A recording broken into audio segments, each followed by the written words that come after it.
ابھی کچھ ہی دیر ہوئی میرا سسر مجھے سمجھ کر نوکرانی کے ساتھ آج بھی میرے پیٹ پر وہی سیاہی کا نشان تھا۔ مسلسل 20 دن سے روز میرے پیٹ پر سیاہ نشان نظر آ رہا تھا، کالی سیاہی کا نشان۔ میں بہت پریشان سی ہو گئی تھی۔ کون تھا جو رات یہ سیاہ نشان میرے پیٹ پر لگاتا تھا؟ میں جب نہاتی تو وہ نشان ہلکا سا ہو جاتا۔ پہلی بار جب میں نے یہ نشان دیکھا تو سوچا شاید کہیں سے لگ گیا ہوگا، لیکن وہی نشان روز میرے پیٹ پر مجھے نظر آ رہا تھا۔ اب تو مجھے کچھ تشویش سی ہونے لگی تھی، لیکن میں شک بھی کرتی تو کس پر؟ میرے گھر میں میرے علاوہ بس 2 ہی نفوس تھے، ایک میرے سسر، دوسرے ایک ملازمہ لڑکی جو تقریباً میری ہی ہم عمر تھی۔ بات کچھ یوں ہے کہ میری شادی کے چند دن بعد میرے شوہر کو واپسی بیرون ملک جانا پڑا، کیونکہ وہ وہیں جاب کرتے تھے۔ میرے سسرال میں میرے سسر ہی تھے۔ ساس کا بہت پہلے انتقال ہو چکا تھا اور میرے شوہر اجاز اپنے ماں باپ کی اکلوتی اولاد تھے، لیکن جاب بیرون ملک کرتے تھے۔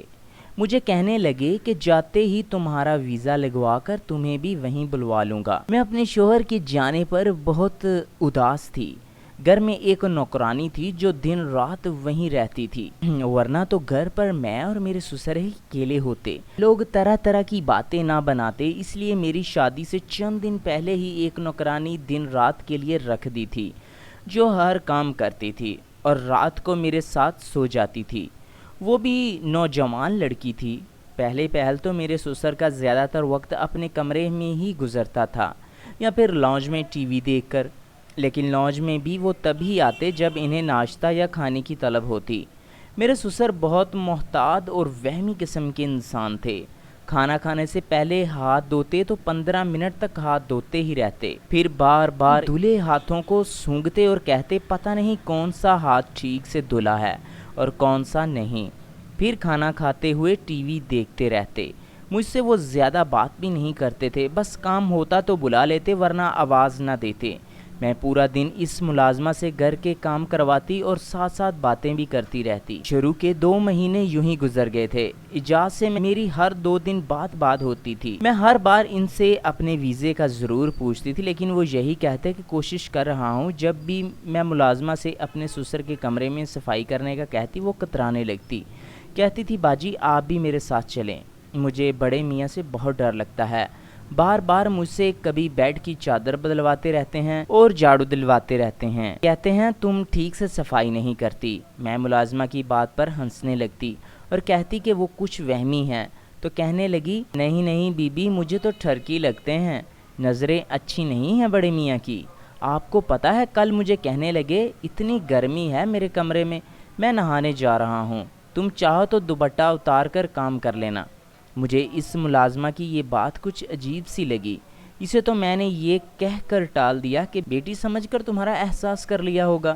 کہنے لگی جانے بھی دو باجی، ہم نے ساری زندگی طرح طرح کے لوگوں کے ساتھ گھروں میں کام کیا، سب کی نظروں کو اچھی طرح سے جانتے ہیں۔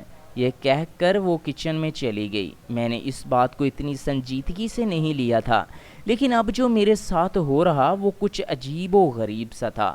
آخر کون تھا جو یہ سیاہ دبا میرے پیٹ پر لگاتا تھا اور مجھے محسوس بھی نہیں ہوتا تھا؟ رات کو میں دیر تک جاگتی رہی۔ میری ملازمہ لڑکی میرے ہی کمرے میں زمین پر بستر لگائے سوتی تھی۔ رات 2 بجے تک تو میں جاگتی رہی، لیکن پھر مجھ پر نیند کا غلبہ طاری ہو گیا۔ پورا دن گھر کے کاموں میں لگ کر میں پوری رات کا جگاترا تو کاٹنے سے رہی۔ ایک بار جب میں اپنے سسر کے کمرے میں انہیں چائے دینے گئی تو میرے ہوش ہی اڑ گئے۔ وہ کالی سیاہی کو انگلی میں لگائے ایک خالی صفحے پر کچھ آڑی ڈائرنے کھینچ رہے تھے۔ میں تو ان سے شام کی چائے دینے گئی تھی، لیکن جو کچھ دیکھ چکی تھی میرے ہوش اڑنے کے لیے کافی تھے۔ جب ان کی مجھ پر نظر پڑی تو پہلے تو گھبرا گئے، پھر مجھے دیکھ کر غصے سے بولے تم بنا اجازت کیوں میرے کمرے میں آئی ہو؟ کیا تمہیں کسی نے یہ تمیز نہیں سکھائی کہ دروازے پر دستک دے کر اجازت ملنے پر اندر آتے ہیں؟ پہلی بار انہوں نے مجھ سے اس لہجے میں بات کی تھی۔ میں تو فک رنگ لیے واپس پلٹ گئی۔ میں سیدھا اپنے کمرے میں آ گئی۔ میرے دل کی دھڑکنوں کا یہ عالم تھا کہ جیسے سینہ شگاف کر کے باہر ہی آ جائے گا۔ مجھے اپنے پیٹ پر لگا سیاہ نشان ذہن میں گھوم گیا۔ تو کیا وہ نشان میرے سسر؟ یہ خیال آتے ہی میری اندر سے تو روح فنا ہونے لگی۔ کتنی غیر مناسب سی بات تھی، مجھے سوچتے ہی جھرجھری سی آنے لگی۔ پہلے تو میں دل ہی دل میں اس بات سے انکار ہی کیا تھا، وہ میرے باپ کی جگہ ہے، میں ایسا کیوں سوچ رہی ہوں؟ لیکن یہ ایک اٹل حقیقت تھی کہ میرے پیٹ پر سیاہ نشان ہوتا تھا اور میرے سسر بھی سیاہ رنگ کی سیاہی میں انگلی ڈبوئے سفید کاغذ پر کچھ لکیریں کھینچ رہے تھے۔ ایک بار میں اپنے کمرے سے نکل کر کچن میں گئی تو میرے سسر ملازمہ کے بالکل پیچھے کھڑے تھے۔ وہ اپنے دھیان برتن دھو رہی تھی۔ وہ اس کے اتنے قریب تھے کہ شاید ہی چند ہی انچ کا فاصلہ ہو۔ مجھے یہ بات کچھ عجیب سی لگی تھی۔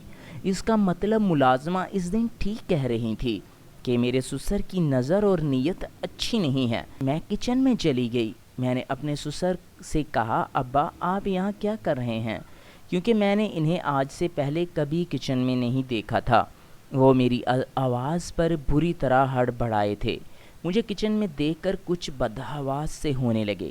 میری آواز پر وہ ملازمہ بھی برتن دھونا چھوڑ مجھے دیکھنے لگی۔ وہ بھی شاید میرے سسر کی آمد سے بے خبر تھی۔ بڑی نافہم نظروں سے ہم دونوں کو دیکھ رہی تھی۔ میں نے ملازمہ کو فی الوقت نظر انداز کیا اور سسر سے کچن میں آنے کی وجہ پوچھنے لگی۔ وہ کہنے لگے، میں اس ملازمہ کی چھٹی کروا دوں گا، یہ جھاڑو دے کر بنا ہاتھ دھوئے برتن دھو رہی ہے، اس کے ہاتھ گندے ہیں۔ ملازمہ پریشان سی ہو گئی، کہنے لگی، بڑے میاں کیوں جھوٹ بول رہے ہیں؟ میں نے سب سے پہلے ہاتھ دھوئے تھے، اس کے بعد ہی کچن کے برتنوں کو ہاتھ لگایا ہے۔ میرے سسر تو اس ملازمہ لڑکی سے بحث پر اتر آئے، کہنے لگے، تم جھوٹ بول رہی ہو، میرے بیٹے کے پیسے حرام کے نہیں ہیں کہ تمہیں تنخواہ بھی دوں اور تم جھاڑو والے ہاتھوں سے برتن گندے کرتی رہو۔ یہ تو میں نے آج دیکھ لیا، ورنہ نہ جانے تم کب سے گندے برتنوں میں ہمیں کھانا دے رہی ہو۔ میں نے اپنے سسر سے کہا، آپ یہاں سے جائیں، میں خود ملازمہ سے بات کر لوں گی۔ وہ مجھ پر بھی غصہ کرنے لگے، کہنے لگے، تمہاری ہی نرمی کا نتیجہ ہے، ورنہ میں اس لڑکی کو 2 دن میں سیدھا کر دوں۔ میرا بیٹا پردیس میں نہ جانے کیسے اپنا گزارا کر کے گھر کے لیے پیسے بھیجتا ہے، اور یہ لڑکی مجھے گندے برتن میں کھانا دیتی ہے۔ آج کے بعد تم میرے برتن دھو گی۔ اس لڑکی کے ہاتھ میں نے برتن دیکھے تو اسے دھکے دے کر نکال دوں گا۔ غصے سے یہ کہتے ہوئے وہ کچن سے نکل گئے۔ ملازمہ تو رونے لگی، کہنے لگی، مجھے یہاں کام نہیں کرنا، پیسے لیتی ہوں تو اپنی محنت کے لیتی ہوں، میں نے اپنی عزت نہیں بیچ رکھی جو یہ بڑے میاں مجھے اتنی باتیں سنا رہے ہیں۔ وہ بھی غصے سے نوکری چھوڑنے کو تیار بیٹھی تھی۔ میں نے اسے اپنے ساتھ لگا کر چپ کروایا۔ میں سسر کے ساتھ اکیلی نہیں رہنا چاہتی تھی کہ یہ خاتون میرے ساتھ موجود ہے۔ ابھی تو اپنی ایک پریشانی سے نکل نہیں پائی تھی کہ میرے پیٹ پر کالی سیاہی کا نشان آتا کہاں سے ہے، اور ایک ملازمہ کے کمرے میں ہوتے ہوئے کیسے میرے سسر میرے کمرے میں آ سکتے ہیں۔ میں نے ملازمہ سے کہا، تم برتنوں کو ہاتھ نہ لگانا، لیکن تم کام چھوڑ کر مت جانا۔ میں نے بڑی مشکل سے ملازمہ کو راضی کر کے کچن سے باہر نکالا ہی تھا کہ لانچ میں میرے سسر میرے شوہر کے ساتھ فون پر بحث کر رہے تھے کہ وہ ملازمہ کو گھر سے نکال دیں گے، لیکن میں بھی سوچ چکی تھی کہ میاں سے صاف کہہ دوں گی کہ ملازمہ کو میں کبھی چھٹی نہیں دوں گی۔ اب تو میں بالکل بھی اکیلے رہنے کے حق میں نہیں تھی۔ میں اجاز سے بھی کہہ دیا کہ ملازمہ اگر گھر سے گئی تو میں بھی میکے چلی جاؤں گی۔ ابا کو برتن سے مسئلہ ہے تو وہ میں خود دھو دوں گی۔ میرے میاں نے اپنے والد کو نہ جانے کیسے سمجھایا کہ اب وہ بحث نہیں کرتے تھے۔ میں خود برتن دھونے لگی تھی۔ میں نے کھانا سسر کے سامنے بھی خود رکھتی تھی۔ ابھی میں کچھ دیر آرام کی غرض سے اپنے کمرے میں جانے لگی تو وہ مجھ سے کہنے لگے کہ آج کے بعد مجھے یہ ملازمہ میرے کمرے میں نظر نہ آئے۔ آج کے بعد میرے کمرے کی صفائی کا خیال تم رکھو گی۔ یہ سن کر میں نے اس بات میں سر ہلا دیا۔ میں نے سوچا ابھی سسر غصے میں ہیں، 2-4 دن کام کر دیتی ہوں، پھر خود ہی ٹھیک ہو جائیں گے، لیکن مجھے کیا پتا تھا ان کا مجھے کمرے میں بلانے کا کیا مقصد ہے۔ میں جب سسر کے کمرے میں دستک دے کر اندر گئی تاکہ ان کے کمرے میں صفائی کروں تو پھر سے کالی سیاہی میں انگلی میں ڈبوئے ایک سفید کاغذ پر آڑی سی لکیریں کھینچ رہے تھے۔ مجھے دیکھ کر جلدی سے سب کچھ دراز میں رکھنے لگے اور سیدھے ہو کر بیٹھ گئے۔ میں نے کہا، ابا میں صفائی کر دوں؟ تو کہنے لگے، ہاں کرو۔ میں نے ان کے بیڈ کی چادر بدلی اور جھاڑو لگانے لگی، لیکن وہ مسلسل مجھے دیکھ رہے تھے۔ ایک لمحہ بھی انہوں نے مجھ سے نظریں نہیں ہٹائی، اور اگر کوئی یوں ٹکٹکی باندھے دیکھے تو آپ کبھی بھی سکون سے کام نہیں کر سکتے۔ میرے ہاتھ بھی کچھ گھبراہٹ کے مارے کپ کپا رہے تھے۔ میں بار بار دوپٹے سے اپنا چہرے پر آنے والا پسینہ پونچھ رہی تھی، ساتھ ساتھ قالین پر جھاڑو دے رہی تھی۔ میرے سسر کرسی سے اٹھ کر میرے پاس آ گئے۔ وہ میرے سامنے کھڑے ہو گئے تو مجھے بھی کھڑے ہونا پڑا۔ مجھ سے کہنے لگے، اتنی گرمی ہے، تم اپنا دوپٹہ اتار کر جھاڑو لگا لو، میں تو ویسے بھی واش روم میں نہانے جا رہا ہوں، کمرے میں کوئی نہیں ہے۔ ان کا لہجہ اس قدر دھیما تھا کہ مجھے سن کر حیرت ہو رہی تھی، ورنہ وہ ہمیشہ غصے اور سخت لہجے سے ہی بات کرتے۔ مجھے ملازمہ کی بات یاد آ گئی۔ میں نے کہا، نہیں، مجھے دوپٹہ پہن کر کام کرنے کی عادت ہے۔ ابھی میں یہی کہہ رہی تھی کہ انہوں نے اپنی جیب سے رومال نکالا اور میرے چہرے سے پسینہ صاف کرنے لگے۔ میں پتک کر پیچھے ہٹی تھی۔ وہ بھی کچھ گھبرا سے گئے، فوراً اسے اپنے کمرے کے واش روم میں چلے گئے۔ میرے دل کی یہ حالت تھی کہ دھڑکنا ہی بھول گیا ہو۔ مجھے تو اب اپنے سسر کے کریکٹر پر شک سا ہونے لگا تھا۔ میں نے جلدی ان کے کمرے کی صفائی کی اور کمرے سے باہر نکل گئی۔ پورا دن میں پریشان ہی رہی، اور رات کو جب میں ملازمہ کے ساتھ اپنے کمرے میں آئی تو وہ زمین پر اپنا بستر بچھا رہی تھی۔ میں نے کہا کہ راحیلہ، ذرا ادھر آؤ، میری بات سنو۔ میں نے سوچا مجھے ملازمہ سے بات کرنی ہی چاہیے۔ وہ اپنا بستر چھوڑ کر میرے پاس آ کر بیٹھ گئی۔ میں نے اس سے کہا، تم جو میرے سسر کے بارے میں کہتی ہو مجھے بھی وہ سچ سا لگنے لگا ہے۔ پھر میں نے اسے یہ بھی بتا دیا کہ روز میرے پیٹ پر ایک کالی سیاہی کا نشان ہوتا ہے۔ وہ سن کر مجھے حیرت سے پھٹی آنکھوں سے دیکھنے لگی، کہنے لگی، باجی، مجھے تو آپ کے سسر پر پہلے سے ہی شک ہے۔ مجھے تو لگتا ہے کہ وہ آپ پر کچھ عمل بھی کرتا ہے۔ ہمارے گاؤں میں بھی ایک مرد نے عمل کر کے بہو سے شادی کر لی تھی۔ اس کا میاں بھی باہر رہتا تھا، اور سسر ایسا عمل کرتا کہ بہو کو ہوش نہ رہتی اور وہ اس کے ساتھ غلط کاری کر جاتا۔ ملازمہ کی بات نے تو میرے رہے سہے اوسان بھی خطا کر دیے تھے۔ پہلے تو آپ کا سسر ہر وقت مجھے بھی دیکھتا رہتا تھا، اور اب میری جب بھی ان پر نظر پڑتی ہے وہ آپ کو ہی دیکھ رہا ہوتا ہے۔ مجھے بھی نکالنے کے چکر میں ہے، اس لیے تو بلا وجہ میرے ہر کام میں نقص نکالتا ہے۔ میرا جی تو یہ سب سن کر ہی گھبرانے لگا تھا۔ اب میں اپنا کمرہ لا کر کے سونے لگی تھی۔ اب میرے پیٹ پر سیاہ نشان بھی نہیں ہوتا تھا۔ اب تو مجھے یقین ہونے لگا تھا کہ رات ضرور میرے سسر میرے کمرے میں آتے ہیں، شاید کوئی عمل بھی کرتے ہوں، لیکن ایسا کیسے ممکن تھا؟ جب سے میں نے کمرہ بند کرنا شروع کیا تھا میرے سسر مجھے گھور گھور کر دیکھنے لگے تھے، لیکن میں نے پرواہ نہیں کی۔ چند دن بعد ہی میرے سسر تو مجھ پر چلانے لگے تھے، کہنے لگے، تم اپنے کمرے کا دروازہ کیوں لاک کرتی ہو؟ اجاز تمہیں میری ذمہ داری پر چھوڑ کر گیا ہے۔ مجھے اس نوکرانی پر بالکل اعتبار نہیں ہے، اس لیے میں خود آ کر بار بار کمرے میں جھانکتا ہوں کہ کہیں یہ کوئی قیمتی چیز چرا کر نہ بھاگ جائے۔ سسر کی کسی بات کا مجھے اعتبار نہیں تھا۔ میں نے رات کو اجاز سے کہہ دیا کہ میرے ویزے کا جلد از جلد بندوبست کرے، مجھے ان کے پاس جانا ہے۔ جو بات مجھے اجاز نے بتائی وہ سن کر تو مجھے رونا سا آنے لگا تھا۔ کہنے لگے کہ ابا نے مجھے تمہارا ویزا لگانے سے سختی سے منع کر دیا ہے، کہتے ہیں کہ بہو کو باہر نہیں بھیجوں گا۔ میں یہ سن کر ہی رونے لگی تھی۔ میں نے کہا، اجاز، مجھے یہاں نہیں رہنا، یا تو آپ واپس آئیں یا مجھے بھی اپنے پاس بلا لیں۔ کہنے لگے، بس 1 سال کی بات ہے، میں واپس آ جاؤں گا، تم بس 1 سال کے لیے رہ لو۔ میں اس بات پر بھی آمادہ نہ تھی، لیکن اجاز اپنی مجبوریاں بتانے لگے کہ 1 سال بعد انہیں اچھی خاصی رقم ملنے والی ہے، اگر چھوڑ کر آ گئے تو انہیں نقصان ہو جائے گا۔ مجھے اپنے سسر سے چڑ سی ہونے لگی تھی، نہ جانے وہ کیا چاہتے تھے۔ میں اپنی مرضی سے سانس بھی نہیں لے سکتی تھی۔ کمرہ بند کرتی تو وہ چیخنے لگتے۔ اپنے سارے کام ملازمہ کے بجائے وہ میرے ذمہ لگا چکے تھے۔ جس تکلیف سے میں دوچار تھی وہ میں ہی جانتی تھی۔ اب تو وہ ہر بات پر مجھے ٹوکنے لگے تھے۔ میں اپنے کمرے میں دوپہر کو آرام کرنے جاتی تو ایک ہنگامہ سا مچا دیتے کہ تمہیں میری کوئی فکر اور پرواہ نہیں ہے، سب مجھے کھانا دے کر سمجھتی ہو، تمہاری ذمہ داری پوری ہو گئی، میں اجاز سے تمہاری شکایت کروں گا۔ میں ان کی روز کے بحث سے عاجز آ چکی تھی۔ میں نے کہا، آپ بتائیں مجھ سے کام کیا ہے؟ میں آپ کا کمرہ خود صاف کرنے لگی ہوں، آپ کے سارے کام کرتی ہوں، کھانا چائے سب کچھ وقت پر دیتی ہوں، اس کے علاوہ میری اور کیا ذمہ داری ہے؟ اور کہنے لگے، تم میرے پاس بیٹھ کر مجھ سے باتیں نہیں کرتی، مجھے اہمیت نہیں دیتی، یہ کام میرے لیے حد درجہ مشکل تھا کہ میں بیٹھ کر ان کے ساتھ باتیں کرتی۔ بھلا میں ان سے کیا باتیں کر سکتی تھی؟ انہیں خود ہی یہ سوچنا چاہیے تھا۔ نہ ہی ان کا کوئی دوست تھا کہ وہ گھر سے باہر جاتے یا کوئی دوست گھر پر آئے۔ محلے میں بھی ان کے کرخت مزاج کے چرچے عام تھے۔ لوگ ان سے بات کرنے سے پہلے گھبراتے بہت تھے۔ اس بار میں نے ان کی بات سے صاف انکار کر دیا۔ میں نے کہا آپ کو میری ایجاد سے شکایت لگانی ہے، شوق سے لگا دیں، لیکن میں آپ کے ساتھ بیٹھ کر باتیں نہیں کر سکتی۔ ایک بہو ہونے کے ناطے میں جو کر سکتی ہوں وہ میں کر رہی ہوں۔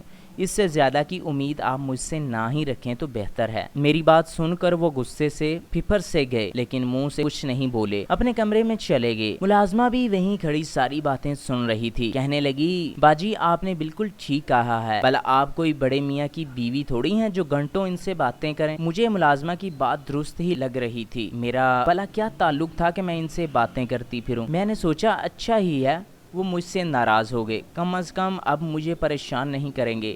لیکن جو میرے ساتھ رات کو ہوا میں تو مزید خوفزدہ ہو گئی تھی۔ صبح میرے پیٹ پر سیاہ رنگ کے کئی نشان لگے ہوئے تھے۔ ملازمہ اب تک سوئی پڑی تھی۔ میں نے اسے جگایا تو کہنے لگی میرا سر باری ہے، مجھے نیند آئی جا رہی ہے، رات بھر بھی مجھے ہوش نہیں رہی کہ میں کہاں سوئی ہوں۔